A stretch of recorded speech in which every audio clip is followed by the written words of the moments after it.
Welcome to TVN Sports Updates.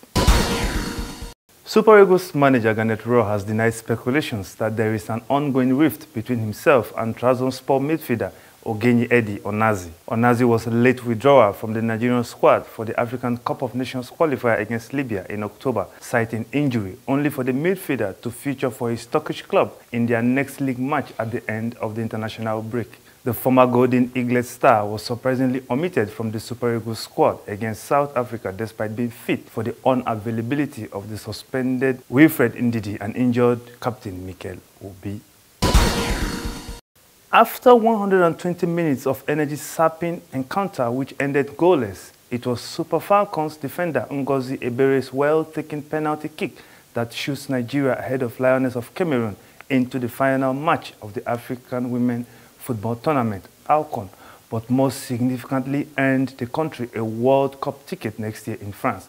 The feat also puts Nigeria as the only country in the continent to appear in all the editions of the tournament since the maiden edition in China in 1991.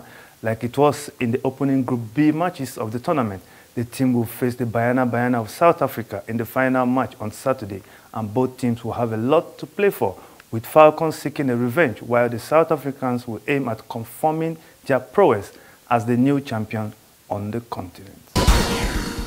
Nigeria has called for an urgent review of officiating standards in the Olympic sports ahead of the Tokyo 2020 Olympics to sustain the credibility of the global sports fiesta. The Minister of Youth and Sports Development, Solomon Dalong, who made the call at the country meeting with Tokyo 2020 organizers on Monday in Tokyo, Japan, lodged a strong protest against officiating standards, particularly in boxing, which he said it's yet to conform standard in their Olympic combat sports. Dalong, who led a high-powered delegation, including the president of the Nigeria Olympic Committee, Habu Gumel, and other NOC technical officials, warned of the risks to the credibility of the whole Olympics if member countries perceive that there is no level playing field in certain sports because of subjective officiating standards. He cited the example of the Rio 2016 Olympics, where a Nigerian boxer secured several knockdowns of his opponent in a bout, only for the officials to whisper among themselves and declare the opponent winner, thereby attracting loud protests, even from spectators. He added that if the sport does not digitize its scoring system at Tokyo 2020, countries like Nigeria will be left with no option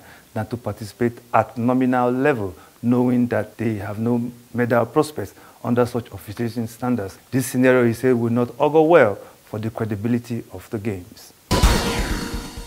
The National Basketball Association (NBA) on Monday cut the ribbon on a new training center in Saly, Senegal, where it hopes to develop a new generation of African players for the league.